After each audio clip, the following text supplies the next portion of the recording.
Jad? Yeah? Let me play you this. Buddy, Yes, Mom. You're listening to Mike Nichols I've been thinking. and Elaine May. You're getting older now. You're nearly a man.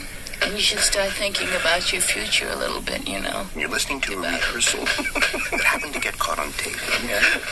You're a happy boy.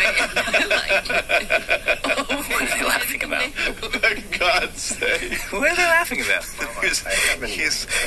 He has a joke in his head. I know what I'd like to do with my life, But he just can't get the punchline out without ruining it with a laugh. I'll have to train for some years. Wait, what was the joke? I didn't even hear the joke. Oh, you haven't heard it yet, but... He wants to be, when he grows up, You're a registered nurse. a registered nurse. The joke is, I want to be a nurse. I want to be a nurse. That's the joke. But he can't say the word nurse without losing it. Nor can she say the word nurse without losing it. And yet that is their punchline. And why is that funny? Yeah, well, remember, it's 1959, and boys don't want to be registered nurses. Not in 1959. That's, for Mike Nichols, the funniest thing he's thought of all week. You and Pod. Not funny. But he can't. Wait, sure. But, Mother, I want very much to be a registered nurse. Stop laughing. I love this. I love this rehearsal. I don't know why, but I could listen to this 150 times. given I a lot have of listened thought, to it Mom. 150 times. I want very much to be a registered nurse. So no on that one. You can't do it. Now understand that this laughter just keeps bubbling up. Mike can't control it. Elaine can't control it. Say, that's my son. Here's the thing, Dad. These are two of the greatest humorists of the mid-20th century in the United States. They're professional improvisational comics. They live to laugh. They control laugh. They try to create laugh. They're all about laughter, and yet I can't. laughter beats them. Here we are, the species with the capacity for language, which allows us exquisitely nuanced expressions. This is Tyler Stillman. He studies laughter at Florida State University. And yet we produce these kinds of bizarre sounds. Laughter is this kind of clumsy, inarticulate way of expressing ourselves, but it's also kind of awesome. So, looking forward, is the question then, why is laughter so awesome? I hate that word awesome, but I will say that it's a good question to ask. Why do we laugh? What is laughter for? And why those sounds? Why those sounds? All right, well, let's go. Our topic today is laughter. I'm Jad Abumrad. I'm Robert Krulwich. This is Radiolab.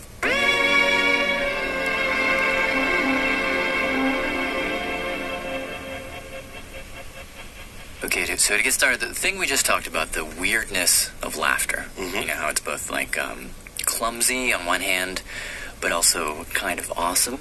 Yeah. I know you love that word. Awesome. Awesome. Why do you have to say that word all the time? Well, in Why any do you say case- delightful? Delightful's a good All right, word. delightful. What I really want to say is that sort of paradox is something that some of the greatest minds in history have thought about and written about. Like? Aristotle. In a book called De Animalium, Aristotle wants to describe what separates human beings out from all the other creatures. That's historian Barry Sanders. He wrote a book about laughter called Sudden Glory, and according to him, after pages and pages of complicated reasoning about what makes us special, is it language, is it reason, is it this, is it that, Aristotle Concludes one thing. What? What makes us absolutely different is our capacity to laugh. when you laugh, go ahead, do it. That right there. Okay. That is a specifically human endeavor. No other creatures can do it. Not only that, the first time you do it, You mean like when you're a little peeper and you're just... when you're a tiny baby and you make your first laugh, that, to Aristotle, might be the most important moment of your life. Because it's the moment that your life, at least as a human being, begins. When the infant utters its first laugh, emits its first laugh, at that moment, heated air from lower in the stomach moves through a membrane into the soul, ensouls the creature.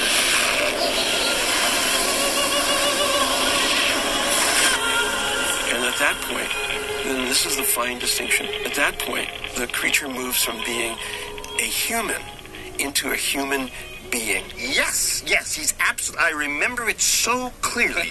The symbols, the clashes. I thought, oh, I'm a human being. But, And but, do you remember when it happened? No. Yeah, well, Aristotle was very specific about this. He thought it always happened, or should happen. On the 40th day of your existence. Hi there. Good morning. Nina, today is your 40th day. We wanted to check this proposition, so we called up radio producer Amanda Aronchek, who just had a brand new baby girl. Nina is celebrating her 40th day of existence today. We're gonna get you to laugh. Now, were you able to record with Mina this morning? You ready for this? Oh, yeah. No, we recorded for 50 minutes. Really? We just, went for it. And did she laugh? Well, I tried. Hey there, pretty. Rob tried. Her aunt tried. What a clever girl.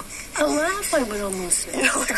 We all tried, and you kind of harass her and, stick your tongue out at her and try to tickle her. Tickle your armpits. And then at the end, she's like,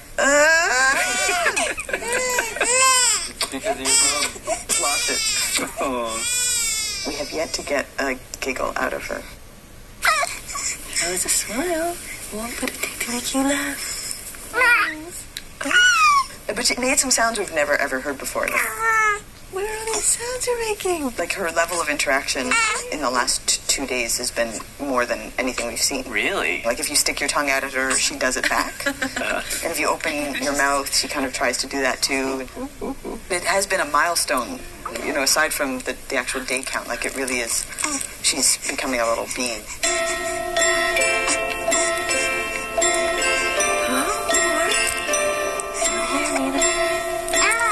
It's much more emotional. It's you're looking at this thing that you're deeply in love with, and it's finally looking back at you.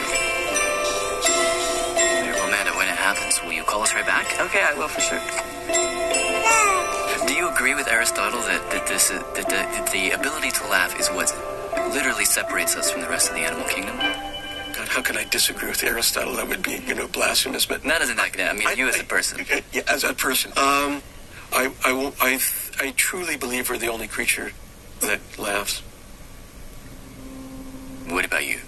I do think there's something about the way we laugh, the way we share, the emotional feeling that leads to laugh. That is kind of, I don't know of any other creatures that do that. You can't do that to me. Screw you. I don't know if it's wrong, because in all honesty, the scientific debate is still the jury's still out on this question whether we are the only ones that laugh. But it's one of those things that if you poke around a bit, and let's poke, shall we? Okay. Be beside you. The question becomes much more complicated. Oh, okay. So Introduce yourself so I don't mangle your name too badly. Oh, absolutely. My name is Jaak Panksepp. Jaak Panksepp. Yes.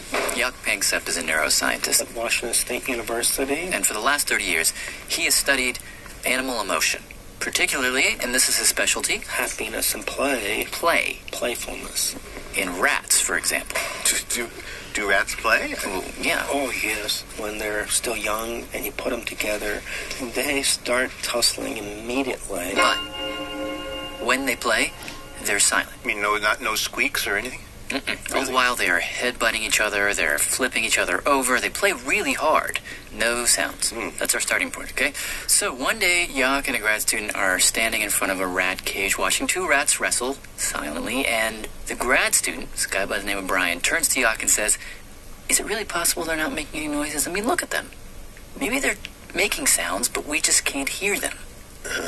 So he suggested to Jaak, why don't we order one of these little black boxes They call them bat detectors. that nature people use to listen to bats? What if we put one on the rat cage? Maybe it will take whatever sounds might or might not be there, lower them down to a range that humans can hear. And I said, okay, we'll buy the equipment.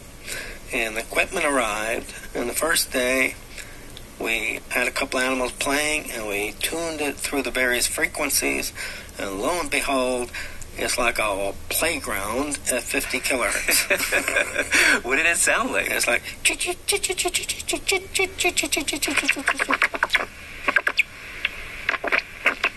So all of a sudden you just heard this sound erupt from the little box?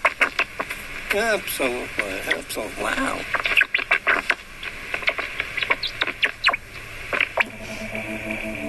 So now they have the sound that no one had ever heard before, and there's two things you need to know. First, The rats would make the sound sporadically. Each little rat would make it just like chick, chick, chick, chick, chick, chick. And second, Yak had no idea what the sound was.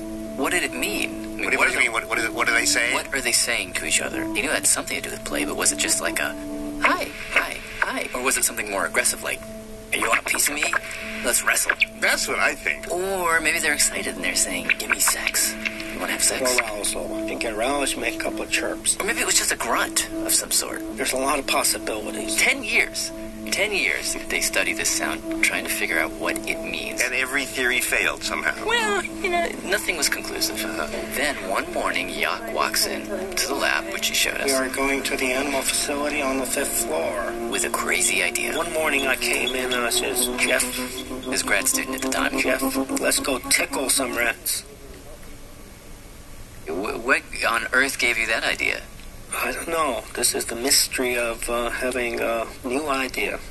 Oh, okay. So he and his grad student quickly walk over to the rat cage. We pick up a rat, we carry it to a box, we put it in the box. Okay, the animal's going in, and I begin to tickle it. And by tickle, it's just like you would tickle a baby. Meaning what? Like coochie coochie coochie coo with the fingers. Yeah, you're moving your fingers rapidly all over the animal's body. There's a male rat. He demonstrated. Tickle.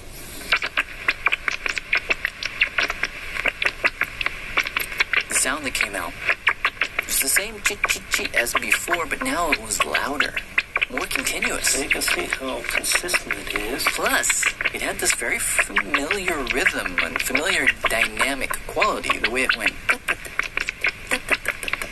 And for the first time, it occurred to Yak, My God, what if that's laughter? What if that sound is laughter? visually, I must say it's pretty convincing. When you see him do it, and we put a video on our website, Radiolab.org, when you see him tickle a rat and the rat kick its little rat legs and chirp like mad, it does look like the animal's cracking up. Like a little kid.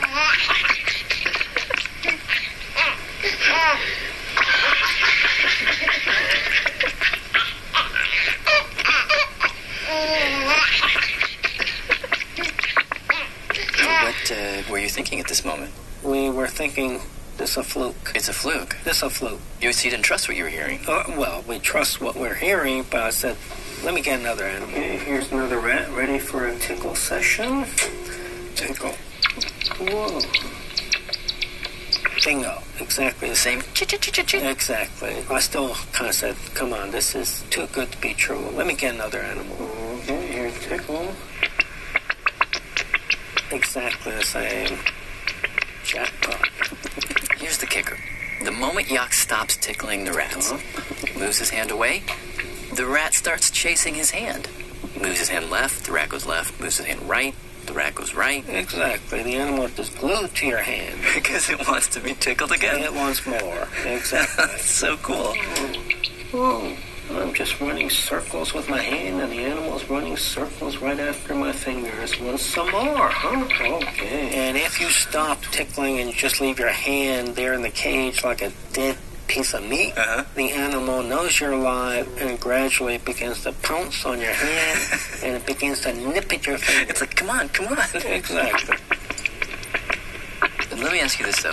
In terms of calling the squeaking a squeak, or a chirp, or a chit-chit-chit, or whatever you want to call it, that would be one thing. But to call it laughter is saying something very specific. Yeah, a lot of people don't like that word.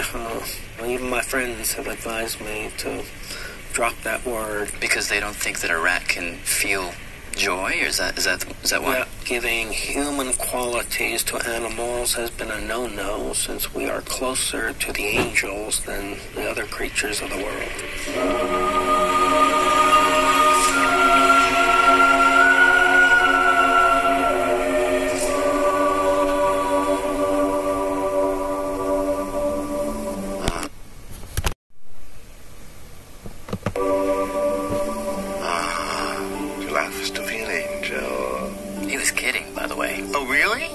I kind of believed him. Oh, you think that he was being... I thought he meant the laughter in the subtle way that he imagined. No. He thinks human laughter is not special. He thinks Aristotle's wrong, basically. Check it out, Aristotle. Do an experiment. Like, it goes back a long way. Back to rats, back to pigeons, who knows? and that all these creatures laugh like us, and they laugh more or less for the same reason as us. I don't know. You tell a pigeon a good chicken crossing their joke and you're going to get nothing. Why? You don't think that a pigeon has a rich emotional life? No, not like joy me. and No, delight? I have talked with pigeons. Let me tell you something. All right, I'll give it that we probably laugh for irony. Yeah. We'd probably do that. And at a delight? pigeon's- Do you think delight. a pigeon laughs for delight? I don't know, but sure, a pigeon experiences delight. What do you know? You're not a pigeon. Forget the pigeon. I mean, okay, take a bird that sings. I bet birds sing because they're happy, and singing is probably, in a way, like laughing. Oh, if you're going to get all general on me, yeah, sure. Worms like to wiggle. And wiggling is kind of like laughing. Yeah, okay. By the way, what's happened to to baby Amanda? You mean, did she laugh yet? Yeah. No. Fortunately not. Oh, see, so Aristotle's really in deep doo-doo here. I mean, these days, I don't know about ancient Greece, but these days, people who study this stuff say it's usually around 90 days. Oh, really? Is what it's Oh, so the we general. have a little time. Yeah, we have a little time. So Okay. I told her to call us back Okay. when she does laugh. Message 1. Hey there, Dad. It's Amanda Aronchik calling, and I am calling to say that Mina just laughed. She just laughed. She actually full-on did a like, ha ha ha, like that. That was incredibly exciting. But it was not day 40. It was day, by my calculations, 97. So I don't know about Aristotle and those babies, but this baby here laughed for real, definitely 100% on day 97. So it's very exciting, and we're very excited, and now she's crying because there was so much effort to laugh, I think. Okay, bye.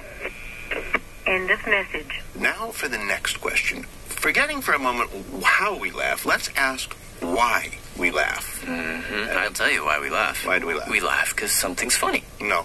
The most important thing to remember about laughter is that it's social. And it's not about humor. That's Robert Provine, a neuroscientist at the University of Maryland, who got very interested in this question. So he went out on the street with some of his grad students, pen in hand, and they listened for what people actually in real life say just before they laugh. And in 85% of the cases, are you writing this down? Yes. 85% of the cases, nothing funny preceded the laugh. Yeah, so first of all, people weren't really telling jokes to other people. They were saying things like, hey, where you been? I've got to go now.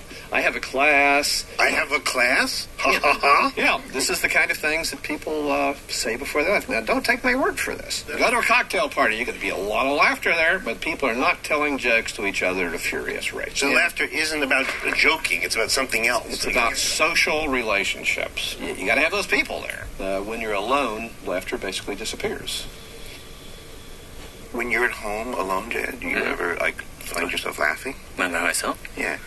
Well, you see sometimes. When? Like when I'm watching the TV or something. Those are kind of vicarious social stimuli. No, I mean like when you are solitary. If you take away media, No radio, no TV, no nothing in your ears.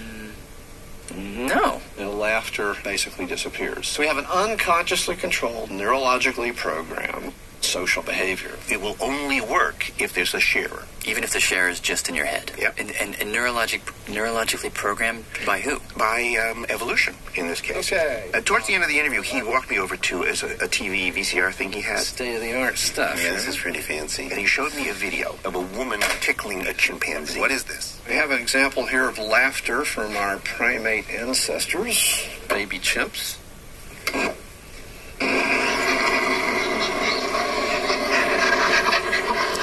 We have now a chimpanzee on the screen, and you're listening to a chimpanzee playing with a woman. If you get a game going. That's the woman laughing. She is now cuddling and smothering the chimp with hugs. And he's being tickled. That's chimpanzee laughter. That panting sound you hear is chimpanzee laughter. The low level of chimpanzee panting laughter would be like, when they really get into it, it becomes more guttural, like. That sound, that sound, Provine thinks, it has nothing to do with jokes. This is not a reaction to anything, although the tickling is kind of delightful. But what it really is doing, he says that particular sound is a signal, one chimp to the other, and those two chimps to any other animals that happen to come by, other chimps. We're just playing. Chimps have evolved. It's taken them a long time, but they've figured out a way to signal, we're not fighting, I'm not going to kill you, this is just play. It's the signal of we're just playing. When we get into it, it becomes more aggressive. We're safe. And according to Provine, we inherited that signal from our chimp relatives. Yeah, so basically, panting became ha-ha. Well, in a human, we've just added one little wonderful extra. The H. All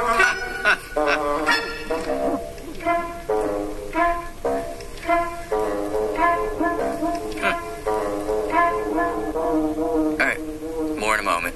Message 1. Radiolab is funded in part by the Alfred P. Sloan Foundation, the Corporation for Public Broadcasting, and the National Science Foundation. Somebody here is trying to grab my sheet of paper. Okay. Radiolab is produced by WNYC, New York Public Radio, and distributed by NPR, National Public Radio. Minnie, you're so good. This is Dale Boyd calling from Penticton, British Columbia, Canada. Radiolab is supported by Capital One. A good credit score can keep your mind at peace, and that's why you work hard, making smart financial decisions at every point. So don't let up now. Keep your credit strong with the CreditWise app from Capital One. With CreditWise, you can keep an eye on your TransUnion credit score, get alerts each time your credit is pulled and when your credit report changes. And the best part? It's free for everyone. So whether you're a Capital One customer or not, download the free CreditWise app today and find a state of credit enlightenment. Hey, this is Jad. Radiolab is supported by Rocket Mortgage by Quicken Loans. Chances are you're confident when it comes to your work, your hobbies, and your life. Rocket Mortgage gives you that same level of confidence when it comes to buying a home or refinancing your existing home loan. Rocket Mortgage is simple, allowing you to fully understand all the details and be confident that you're getting the right mortgage for you. To get started, go to rocketmortgage.com/Radiolab. Equal housing lender, licensed in all 50 states, NMLSconsumeraccess.org, number 3030. This is Radiolab. I'm Jad. And I'm Robert. Today on our show, laughter. And I want to say one more thing about this. We've talked about how laughter is evolutionarily sort of wired in. We've talked about that it's a social thing. A safety, all clear kind of situation. Yeah, but it's another level of safety that's kind of fascinating. Let me tell you a really classic and not well-known story. It involves the television show The Nanny. Remember in the 90s, Fran Drescher had this very big hit TV comedy series? Well, no. You will probably remember the voice of the nanny. Hello? That's Fran. Ma, well, what's the emergency? Ma, Mike Douglas isn't on Channel 4 because they canceled him 22 years ago. And the story actually is not so much about Fran Drescher as it is about, you hear those people laughing right underneath? Yeah, constantly. Yes, well, this is about Fran's laughers. It's a story of the nanny laughers. And it begins with a woman named Lisette St. Clair. Just FYI, my name is pronounced Lizette. She's a casting director at Central Casting in Los Angeles. Central Casting is the oldest extras casting company. It's been around for years and years and years. Back in the day where people used to line up outside the studios and the productions would come out and pick you. She actually got her start as an extra. My first gig, I think it was called The Big House, and I had to jump out of a coffin, but I was a hooker. I was a hooker out of a coffin. Anyway, after years as working as an extra, Lisette decided to jump to the other side of the business and be the person in charge of casting the extras. You know, you're on the phone and the production company calls and says, I need 3 strippers, 2 nurses, and 4 doctors. And so that's what we do. We find them. Now, here's some more background that you will need. In 1985, which is years before The Nanny, Fran Drescher had been raped during a break-in at her apartment. Later, she wrote about this experience, and she spoke about it publicly. That night was the night that changed everything. This is Fran reading from her book, Cancer's Schwitzer. 2 men with guns broke into our home and raped both me and my girlfriend Judy, who had the misfortune of having joined us for dinner. We were never the same again. The people who did this to her were caught and locked up. And then things got worse. As her fame grew, she started getting stalked. And this was right around the time that filming began on The Nanny. Corner 1 on radiology. And the thing about the filming The Nanny, when it's filmed live, as they say, in front of a live studio audience, pretty much anybody can come into the theater. So Fran worried that someone who might mean harm would come in and sit there during the show. So she and the show's producers decided to do the only thing they could do, get rid of the audience. Just kick them all out. Now, this was right in the middle of the season. They had a taping to do the very next day. No matter how hard things became in our personal life, the show must go on. So they called up Lizette. They decided, instead of having an audience come in, just have people from Central Casting that they know. And she said, all right, okay, well, I'll fill your audience with extras. I was looking for about 30 or 40 people. She had thousands of people to choose from. And there were all kinds of categories available to her. You could do a search in the database, height, age, ethnicity, skin color, weight, dress size, eye color, hair color. You could put that all in, and it'll bring up what you need. She needed a safe audience. Just normal, lively people that she could screen. And while she was at it, she thought, well, why don't I get people who are good laughers? I mean, why not? Yeah. So, with 24 hours to go, she put out a rather strange request. I put it out on the sequencer. It's like a work line, a hotline that people listen to, and if they fit, or if they think they fit, then they'll call in. But I said, hi, this is Lizette, and I'm looking for some people that have good laughs to work on The Nanny tomorrow. And when they call, she'd begin with one question. Hi, my name is Aidan Mitchell. Okay, let me hear you laugh. Oh, okay. Hi, my name is Pam West. Let me hear you laugh. Hi, my name is Kim January. Like you just saw the funniest thing. Let me hear you laugh. My name is Dennis Filer. I was at the laundromat. She answered the phone right away. She goes, let's hear it. And everybody in the laundromat looked at me, and I said, it's an audition, it's an audition. She said, laugh right now. I said,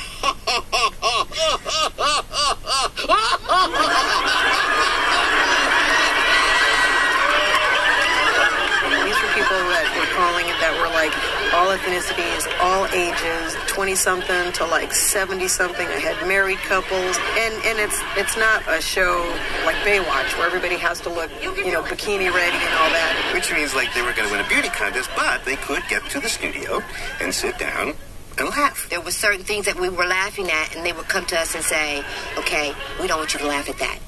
We knew when to laugh and when not to laugh, and then it got to the part where we just knew exactly what to do. Can you think of anything more wonderful than sitting in a comfortable chair all day long and being amused? People look puzzled. What do you mean a laugher? So how much did you pay them? Back then, it was like $75. And you get paid? Yeah, we get paid for laughing. What a thing to do. Lizette got a bunch of the laughers in a room together just to show us how it works. Okay, so this is like a little, kind of like a murmur chuckle. It's not like a gut-wrenching, just a little bit of murmur chuckle.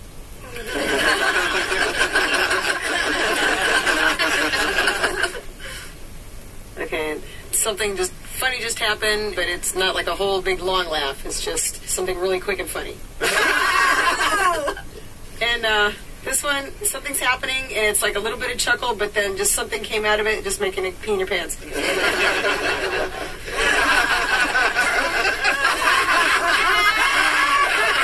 And we all have our great individual laughs, but we were told not to stand out. So we had to know each other, play off each other, and if somebody was like paused in their laughter, maybe we'd cover it. I mean, we were a well-timed, orchestrated machine. Yeah, we were so well orchestrated that their services became very desirable. There's, a chain reaction. Central Casting began getting calls from other sitcoms. On Drew Carey show. From talk shows. They sprinkled us in the audience. And something odd began to happen on the sets. The actors began noticing the laughers. They would thank us, want to know if we're all right, did we have enough food, was the food good, And for a lot of these people who were used to working as extras and being pretty much ignored all the time, this was wonderful. They treated us as though we were principal, family. I mean, they recognize us at Christmas parties, and it's just like we were part of them. They'll come and sit with and talk to us. They appreciated us. So that's the part I love, because we got their back. Yeah, and we did have their back. There was a time we stayed after, and there was a scene where the nanny was climbing a telephone pole outside, and she wanted us to come out there and do our thing so that the timing was right and felt right. And I think we went on 14 hours that night.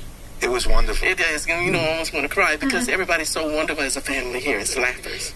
And then reality struck. Battle for $250,000. I'm feeling a pure disgust with Trisha. I'm going to have to nominate George and Erica. Starting around 2000, reality TV, these shows, and there are no laughs required, they pushed sitcoms aside, and professional laughing work slowed down to a trickle. When we're laughing 3 times a week on different shows, there is like this momentum and this adrenaline, and suddenly it all comes to an end, and it's like, honest to God, it's like going through withdrawal.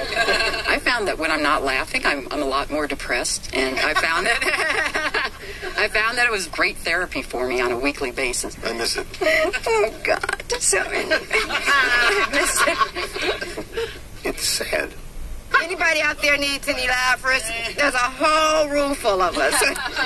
Well, look, we could use you. We could use you. Look, Chad, just go with me here. What is brown and sticky?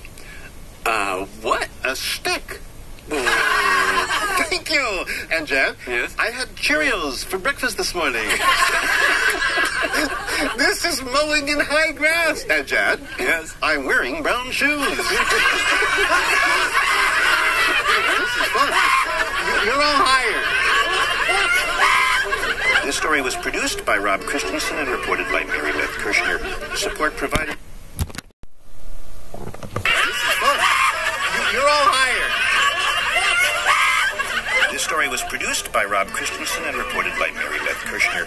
Support provided by the Dana Alliance for Brain Initiatives at dana.org, and the excerpt from Fran Drescher's book Cancer Schmancer was courtesy of Hachette Audio. Our laughers interviewed were Diva Perry, Bonnie Cheese, Gracie Speranza, Hey, Donnie Mitchell, Pam West, Brent Perdue, Louise Saxton, Jean Van Osdale, Sandy Ellmans, Livingston, Adele Danilos, Tom Petra, Dennis Filer, and Kim January.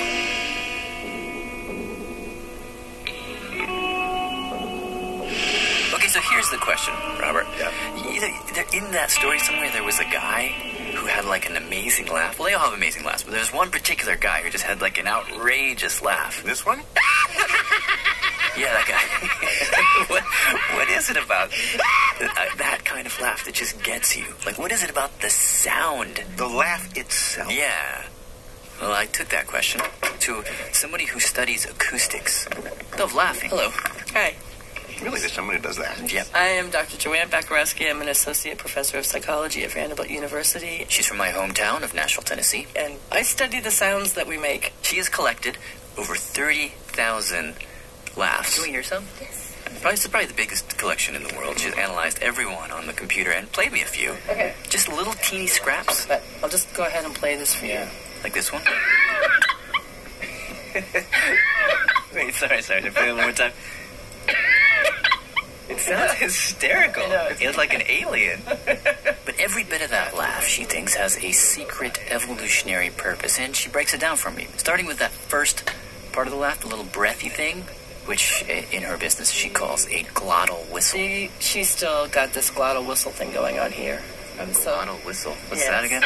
It's the wheeze. Oh. Yeah. This is just creating turbulence in her glottis. It's like there's a storm going on down there. Now, a lot of people do the wheeze when they laugh. I do it. Why? It always happens at the beginning of a laugh. Always at the beginning, which makes her think. That subglottal whistle seems to really say, hey, pay attention to me, and then you get this wonderful sound that follows. So the wheeze, she thinks, is like a laugher's gunshot to get you to listen up. Now, the sounds that follow, they jump around a lot in pitch, which again she thinks has a purpose, considering when we talk, we keep it right here in the middle. I'm Linda Wertheimer. When we laugh, we go up and down. We leap crazy octaves and land on really, really high notes like this. This sound here, and it's like a mouse squeak. This note in pitch is actually higher than the highest note in that famously unsingable aria, Queen of the Night.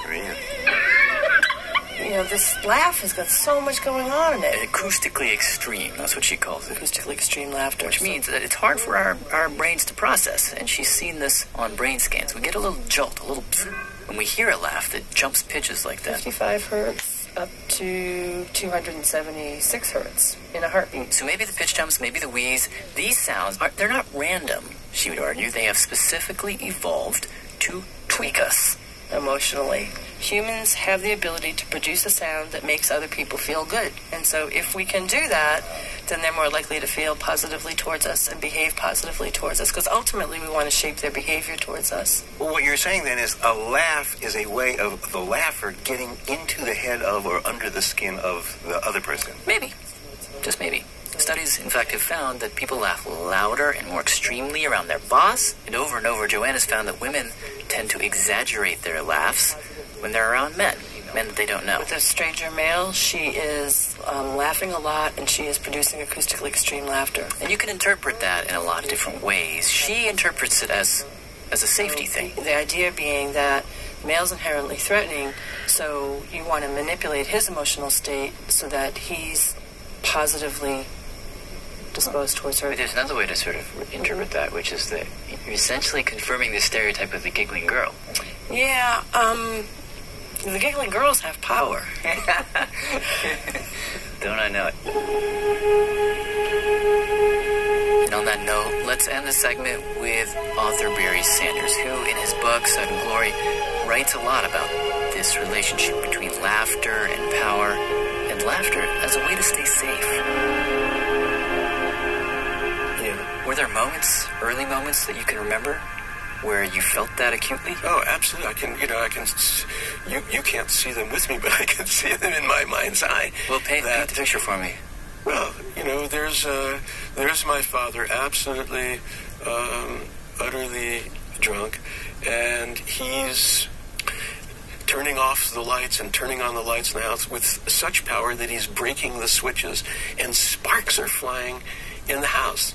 Sparks are going around in the house, and my mother is crying, and I said, wait, it's Fantasia. Everything's going to turn into color. It's Fantasia. I don't get it, though, because of the sparks. Yeah, don't you remember in the middle of the movie it just turns into Technicolor? And there's sparks flying, and there's magic wand going, and Mickey's starting to touch things, and they become vibrant and alive. That's what the house looked like to me. The house looked like Magic Mountain. It was the 4th of July. So I tried to convert it that way with him. And it actually worked. He took a few steps back, looked at the situation, and he cracked up. I've always thought that anger, in Latin, the root for things like anger and anxiety and angina is a word called anxere, which means to be without air. You start to choke up, and you tell someone, hey, take a deep breath. And laughter is about breath, after all. This is what Aristotle tells us. And so that's what would happen. He stopped for a second. His shoulders would go down. He would relax. He would move from out of his throat into his belly and laugh at the situation. Radiolab will return in a moment. This is Candace, currently calling from her bicycle. Radiolab is supported in part by the National Science Foundation and by Alfred P. Sloan Foundation, enhancing public understanding of science and technology in the modern world. More information about Sloan at www.sloan.org. Thank you. This is Dale Boyd calling from Penticton, British Columbia, Canada. Radiolab is supported by Capital One. A good credit score can keep your mind at peace, and that's why you work hard, making smart financial decisions at every point. So don't let up now. Keep your credit strong with the CreditWise app from Capital One. With CreditWise, you can keep an eye on your TransUnion credit score, get alerts each time your credit is pulled and when your credit report changes. And the best part? It's free for everyone. So whether you're a Capital One customer or not, download the free CreditWise app today and find a state of credit enlightenment. Hey, this is Jad. Radiolab is supported by Rocket Mortgage by Quicken Loans. Chances are you're confident when it comes to your work, your hobbies, and your life. Rocket Mortgage gives you that same level of confidence when it comes to buying a home or refinancing your existing home loan. Rocket Mortgage is simple, allowing you to fully understand all the details and be confident that you're getting the right mortgage for you. To get started, go to rocketmortgage.com/Radiolab. Equal housing lender, licensed in all 50 states. NMLSconsumeraccess.org, number 3030.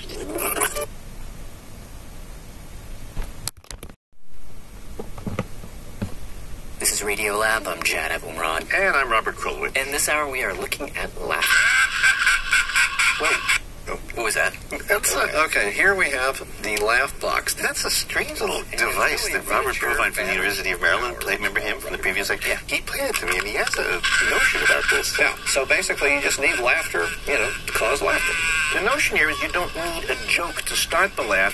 All you need is a laugh. You can throw the joke away. Laughter causes laughter. Well, you can't get a laugh going from nothing. Well, actually you can. And he said, I'll prove it to you. So he showed me a videotape. This was in the mall. Excuse me. We're doing a study on laughter. Is laughter a good thing? Absolutely. You laugh a lot. I laugh every day. I make my wife laugh all the time. She's laughing already. What do you do that makes him laugh? Trip. I suppose a lot of things. One other thing, we have a piece of apparatus here. You push the button, please.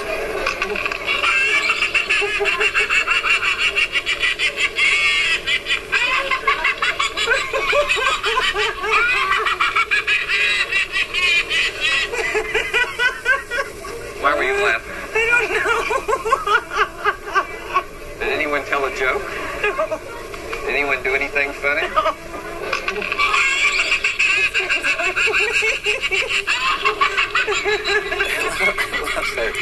I don't know. Yes, it was true. Provide is absolutely correct about this. What we're dealing here is something that's very contagious. Each laugh is contagious. Sometimes it's outrageous. All right, well, while we're on the subject of contagious laughter, I've got a story to tell you. We laugh till we can get outraged. That's a good one, too. All right, now imagine... You with me? Yep. Okay, imagine 1962. Where did I go? I was just sitting here. Just your attention, I mean. 1962, rural village of Kashasha, Tanzania. Girls' boarding school. Girl is sitting in class. She begins to laugh. The girl next to her, maybe to her left, hears her laugh, and she begins to laugh. Across the classroom, a third girl joins in. The teacher gets upset, but it's too late. Soon 4 girls and 8, the entire class, has begun to laugh and then cry, and then laugh and then cry. What? Just cause, I don't know. Anyhow, a girl outside at that moment, walking down the hall. Let's imagine she hears the laughter from the classroom.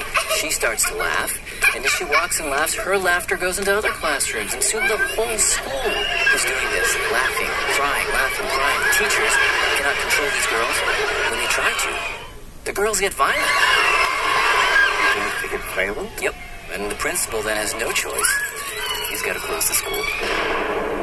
They open the school a week later, and it happens again. So they close the school a second time.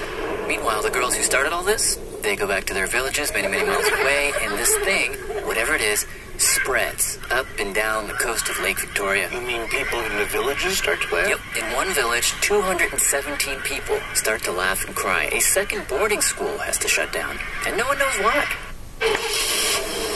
So, a team of doctors, some British doctors in the area, they hop in a Land Rover and they rush out to investigate this strange phenomenon. And this is what they write. The Central African Journal of Medicine, Volume 9, Number 5, May 1963. The disease commenced on the 13th of January 1962 at a Mission Run Girls' Middle School at Kashasha. The onset is sudden, with attacks of laughing and crying lasting for a few minutes to a few hours to a maximum of 16 days, followed by respite, and then a recurrence. In the report, there's an account of a 52-year-old man who saw some people afflicted with this sickness, and soon after returning to his hut, he felt something telling him to laugh and cry and shout. This he continued to do for most of the night. No fatal cases have been reported. This is very... what? Is this true? Yeah, I mean... Well, okay, we wondered. Right. So we sent our producer, Ellen Horn, 40-some-odd years after the fact, to see what she could find. We're flying to Bacoba. To be honest, I was a little bit worried that... I can see it. The sun's setting over Lake Victoria. That the medical journal article just wasn't true. That's what I see, because what I expected was this a total hoax. Yeah, or that it was some kind of like stunt. They might be getting close. I just sort of doubted the general credibility of the whole thing. Okay, we've arrived in Bacopa. Okay, so I get to Bacopa. Just totally the most beautiful place. Bacopa is a tiny port town. It's green and lush in this very remote part of northern Tanzania. Morning.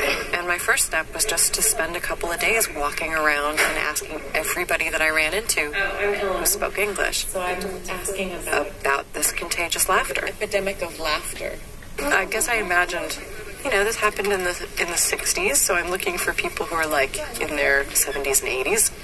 Turns out that I didn't need old people. Young people totally knew what I was talking about. I don't know what you mean. Because it still happens today. The first time I saw it, it was in 1991. Yeah. I went to this tour office, and the first person I met there was this guy named Raymond. I'm Raymond. What's your last name? When? He said he thought he could find me somebody who had it. Maybe if you give me 3 hours, I can find out. Okay, let me give you my phone number. About an hour later, I get a text from him that says, meet me in a half hour. We hop in his car, we drive off. So how did you find this person? I know everybody in town, and everybody knows me. He's not kidding. Raymond is a former Tanzanian national soccer team star. He's like a local celebrity. Like, kids follow him down the street. So Raymond drives me up this dirt road about 10 minutes. We get to this blue cement building. We sit outside on the porch in these white plastic chairs, and we wait. Hello. After about 20 minutes, this woman comes out. Really beautiful. Has a mole on her nose, long eyelashes. We ask her if she'll introduce herself for me. She's nervously squeezing this plastic water bottle that's in her hand. Conchester Anton. Conchester is her name. She tells me that in her high school, there were 3 girls who were affected. For all of them, it happened during exams. Test? What, do you remember what the test was? Mathematics. It was the morning of the math test. She remembers walking into the exam room. She sat down, she looked at her paper, and suddenly something came over her. And she started laughing. And then she took off all her clothes. She started undressing. Undressing? And they called her and took her to hospital. And then she says she doesn't remember much else from that. She's told that she fought when they tried to restrain her. She spent 3 days in the hospital. They would give her Valium, make her pass out. Then she'd wake up, feel a little bit better for a while, and then it would come on again. And she'd uncontrollably be laughing. Then they would give her more Valium, she'd pass out. Why do you think this happens, the laughing sickness? She says it happens for girls who are not free. And so I asked her if she felt free. I'm not even sure what they're talking about. But I asked her if she felt free, and she said, when you live with your parents, and you're that age, no one's really free. She said she had a boyfriend, and her parents wouldn't let her see him. But in the hospital, when she had the laughing sickness, he was allowed to come visit. So this girl has a crazy attack of laughing, and then her boyfriend shows up and she's just fine? Well, or more like she's allowed to see her boyfriend. So it's about while she's... the real common association with this sickness is that it's a teenage girl disease. Only to girls. It is for girls. It only happens to girls. Yeah. A girl, 16 to 20 years old, crying and sometimes laughing. I talked to a school nurse, a psychiatric nurse from the local hospital, the doctor, and they all said vaguely the same thing. The reason it happened was that it had something to do with the transitions of adolescence. And just out of curiosity, you're a girl? Mm-hmm. Is there something about this that makes sense to you? There is, yes, out of curiosity, yeah, sure. Just, you're just beginning to kind of negotiate your relationship to sex and boys, and there's these new pressures and these new responsibilities that are really challenging. It's funny, like, boys don't have that problem. We just want to have sex. And it's a crisis for girls. Yeah. So it does kind of make sense. Okay. But it doesn't really explain anything about 1962 to me. Why not? Because in 1962, it wasn't just teenage girls. It was boys, it was men, it was villages full of people of all ages. So what explains that? Originally for me, I had found a woman who was there. Hello. That's Gertrude. Gertrude is in her 50s. She's got short, loose curls and big smiles. And in 1962, when the laughter epidemic struck her village, she got it too. 6 years old. 6 years old. That's young. Very young. Do you remember? I remember, yes. Yeah, she remembers seeing hundreds of people coming down with this strange affliction, and it took many forms. Some were laughing. Everlasting laughter. Then laugh and cry at the same time. At the same time.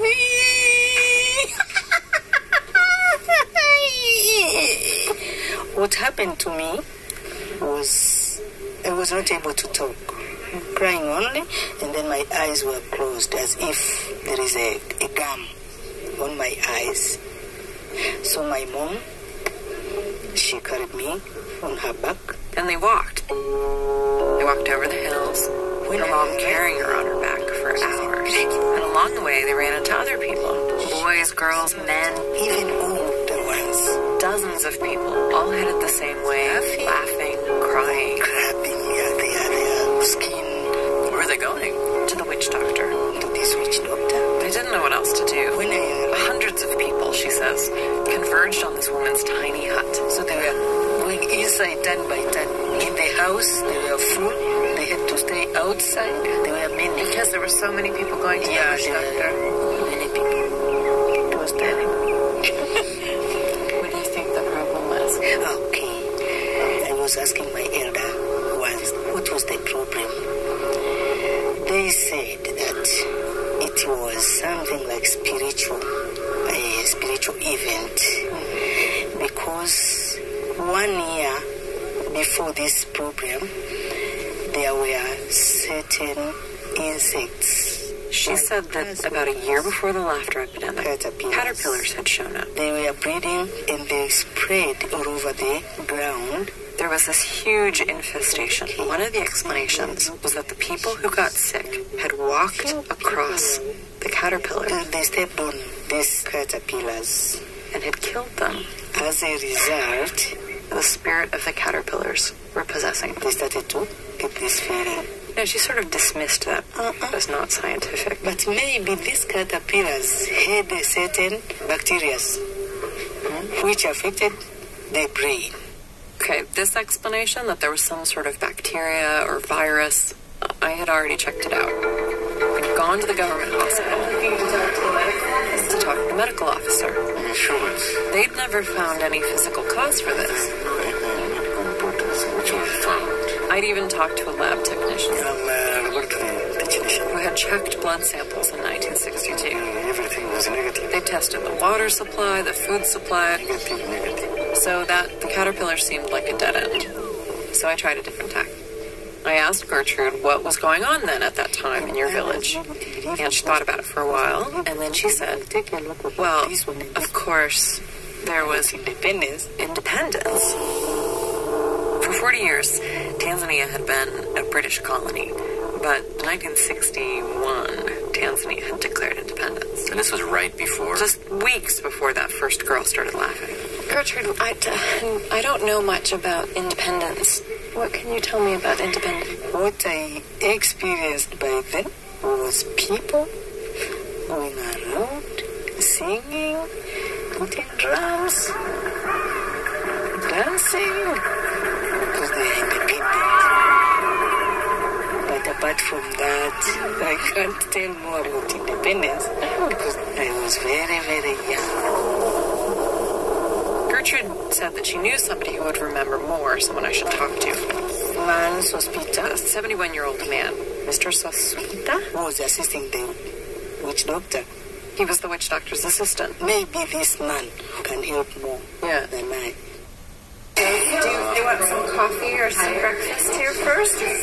On my very last day in Bacoba, Raymond and I sat down with this man, witch doctor's assistant, at a restaurant near my hotel. He was a tiny guy, gray hair and big oversized suit, and he filled in some of the missing pieces. Let me tell him I want to know what he remembers. I asked him about the independence celebration that Gertrude described. The ones just before the laughter epidemic. He painted a very different picture. I remember.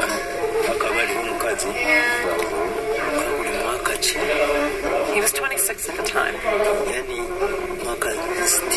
And after the parties died down, he said change swept through his village.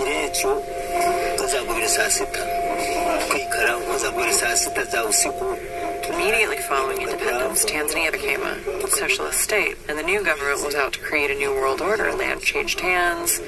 They abolished the local clans. The President Nyerere, after the independence, and the local religions. He banned the spirits. This was the brand new age. This was a new era. You were supposed to have a modern belief system. The entire village was being asked to abandon the way that they had worshipped for thousands of years.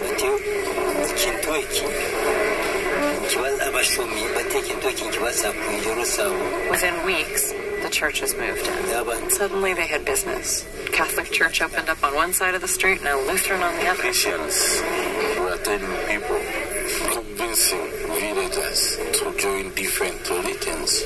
They even handed out money. It was kind of a bidding war for souls. All of it was too new, too fast. He even remembers this one particular night that everyone in his village gathered outside and stared at the sky. They had been told that was the end of life on earth. At midnight, everybody was out the whole night waiting to see whether they are going to die. He told me we saw the heavens and the moon slamming into each other.